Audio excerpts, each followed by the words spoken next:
we get started with today's presentations, I'd like to take this opportunity, first of all, to thank our elected officials, Senator Paul Sarlo and Assemblywoman Lisa Swain, for your advocacy and support of policies designed to safeguard public health. Thank you so much for inspiring us today and being part of the team. So once again, let's show of hands to our elected officials for a really great, inspiring speech. Okay. So I'd like to spend some time teeing up today's program, and you know, you all have a copy of it, and I just wanted to kind of give a quick overview of some of the items in the program. So today's session, it's not only going to challenge us as far as PFAS, but I think we need to really spend time exploring ongoing research and innovative solutions that can help us mitigate this scourge. So that's what we want to do. So I would like to spend now the next few moments just going over the remaining sections of today's agenda. So let me start with the keynote presentations. The first keynote presentation will be delivered by Katrina Angarone. Katrina is the Chief Strategy Officer at the New Jersey Department of Environmental Protection, NJIT. And I think it's a good way to start. We listen to policymakers. Now we want to talk to some of our government people that are really dealing with this issue. So effective PFAS management does begin with the development of enforcement of regulations and policies to safeguard public health. The regulatory landscape surrounding PFAS, it's evolving.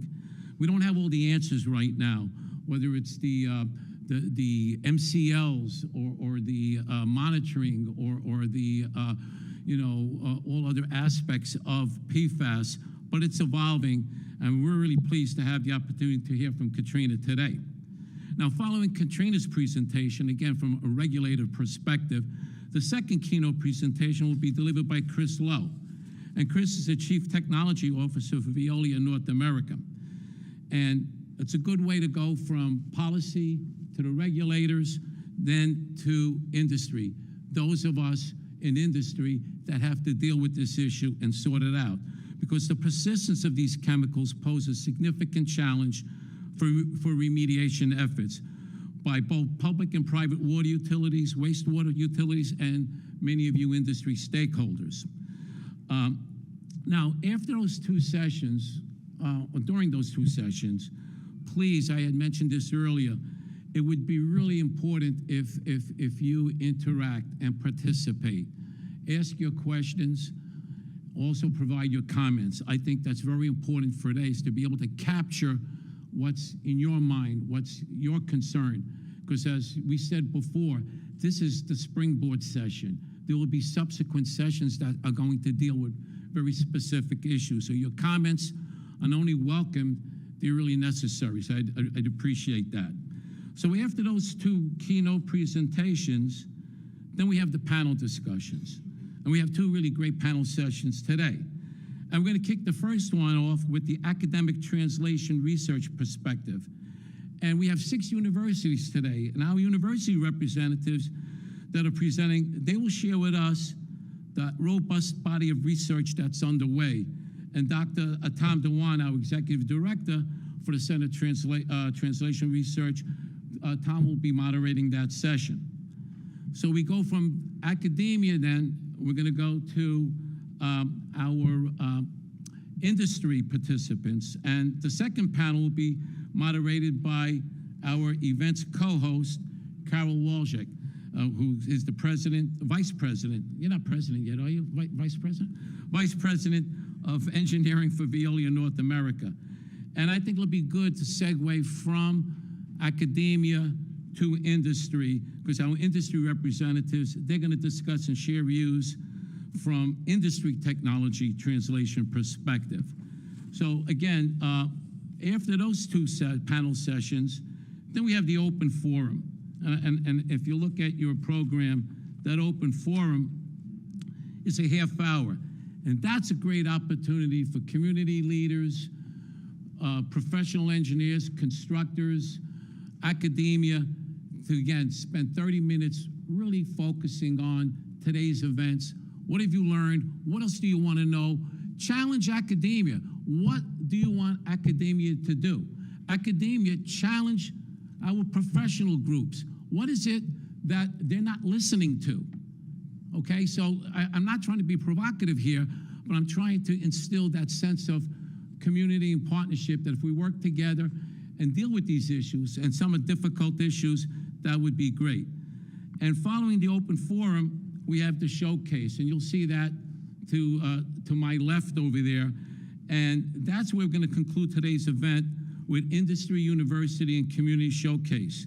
There you will see and hear some of the latest translational research by our university representatives.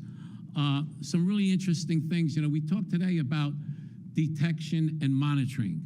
And I guess we'll hear from Katrina later. I think some of the regulations are you monitor on a quarterly basis as far as what you send to the state or the federal government.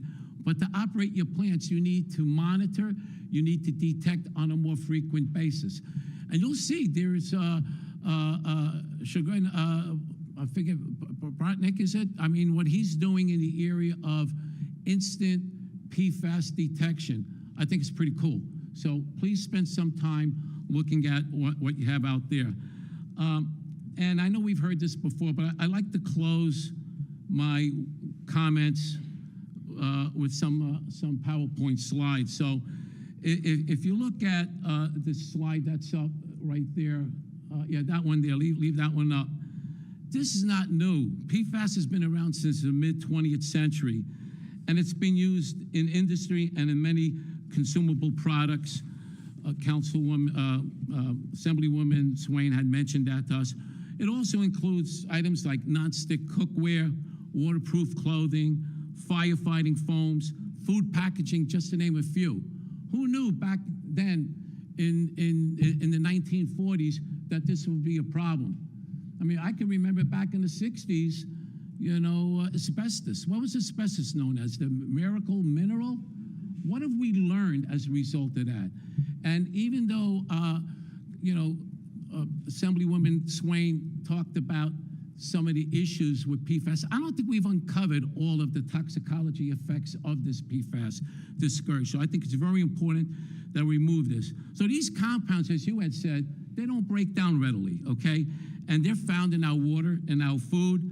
And the presence of PFAS, it's in the environment. It poses significant risks to our entire ecosystems.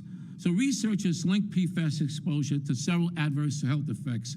You mentioned one, but some of the reports that I've read include liver damage, thyroid disease, increased risk of certain cancers, and also development effects in infants.